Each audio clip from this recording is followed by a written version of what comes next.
సంవత్సరం క్రితం తెలుగుదేశం ప్రభుత్వం ఏర్పడిన వెంటనే చంద్రబాబు నాయుడు గారు ముఖ్యమంత్రి అయిన వెంటనే రెంటపాళ్ల గ్రామానికి సత్తెనపల్లి నియోజకవర్గంలో ఉప సర్పంచ్ అయిన నాగమల్లేశ్వరాన్ని పోలీసులు చిత్రహింసలు పెట్టి మరుసటి రోజే కౌంటింగ్ అయిపోయిన మరుసటి రోజే చిత్రహింసలు పెట్టి నీకేం పని వైఎస్ఆర్సీపీ, నువ్వు కమ్మావైతే వైఎస్ఆర్లో ఎలా ఉంటావు అనరాని మాటలు అతన్ని అన్యాయంగా అతనికి ఆత్మక్షోభ చేపించారు. పాపం కుర్రవాడు ఎమోషనల్ కాబట్టి ఆత్మహత్య చేసుకున్నాడు. ఆ కుటుంబాన్ని పరామర్శించడానికి జగన్మోహన్ రెడ్డి గారు రేపు సత్తెనపల్లి నియోజకవర్గం రెంటపాల గ్రామానికి వస్తున్నారు. మరి ఎవరైనా సరే ఈ దేశంలో ఎక్కడికైనా పోవచ్చు, జగన్మోహన్ రెడ్డి గారు వస్తుంది వాళ్ళ కుటుంబాన్ని పరామర్శించడానికి, ఆ యువకుడికి సంతాపం తెలియ ఘనమైన నివాళులు అర్పించడానికి.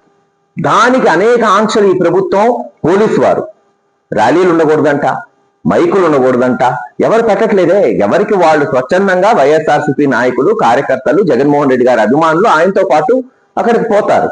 సరే, పోవడానికి బైకుల మీద రావచ్చు, కార్ల మీద రావచ్చు, ఆటోల మీద రావచ్చు. అలా కాకుండా వినూత్నంగా మొట్టమొదటిసారి ఆంధ్ర రాష్ట్రంలో అందరు ట్యాక్సీ యజమానులకు ఫోన్ చేసి మీరు కనుక ఎవరికన్నా బండ్లు ఇస్తే సీజ్ చేస్తాం, ఎక్కడన్నా సరే ఆటోలు నడిపితే ఆటోలని సీజ్ చేస్తామని భయభ్రాంతులు గురి చేస్తున్నారు. ఒకటే చెప్తున్నా, ఇది మంచి పద్ధతి కాదు. ఎవరెక్కడికైనా పోవచ్చు, ఏదైనా మాట్లాడచ్చు. ఎవరం కూడా ఇక్కడ గొడవలు జరిగే పరిస్థితి ఎప్పుడు జగన్మోహన్ రెడ్డి గారు తీసుకురారు. దానికి ఉదాహరణమే మొన్న పోయిన వారం పొదిల్లో 40,000 మంది వచ్చారు పొగాకు రైతుల కొరకు జగన్మోహన్ రెడ్డి గారు వెళ్తే, ఒక్క వెహికల్ పెట్టకుండా. కానీ 20 మందిని తెలుగుదేశం చిన్న చిన్న కార్యకర్తల్ని, ఆడవారిని పెట్టి వాళ్ళకి 200 మందిని పోలీసులను పెట్టి రాళ్ళు తీసిరారు. అంటే ఉద్దేశం ఏంటి? ఎవరో ఒకరిని గొడవ చేయించాలి. ఆ 20 మందిలో ఎవరికన్నా తీవ్రమైన గాయాలు జరిగితే చూడు కొట్టారని చంద్రబాబు నాయుడు గారు చూపెట్టడానికి తన కార్యకర్తల ప్రాణాలే పణం పెట్టుకొని చిల్లర రాజకీయం చేస్తుంది ఈరోజు తెలుగుదేశం ప్రభుత్వం.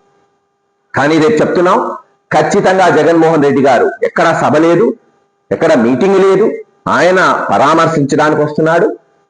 పల్నాడులోని ప్రతి వైఎస్ఆర్సీపీ కార్యకర్త, నాయకుడు కదిలి రావాలి. బస్సు మీద వస్తానా, కారు మీద వస్తానా, ఆటోలో వస్తానా, బైక్ మీద వస్తానా, నడుచుకుంటూ వస్తానా, పాక్కుంటూ వస్తానా, ఖచ్చితంగా రేపు 10 గంటలకల్లా సత్తెనపల్లిలో ఉంటాడు మీ కాసు మహేష్ రెడ్డి అని తెలియజేస్తున్నాను. అలాగే ప్రతి కార్యకర్త, నాయకుడు కూడా కదిలి రండి. శాంతియుతంగా మనం జగన్మోహన్ రెడ్డి గారితో పోయి మన తమ్ముడు నాగమల్లేశ్వరరావుకి ఘనమైన నివాళులు అర్పిద్దాం. అమర్ రహే నాగమల్లేశ్వరరావు.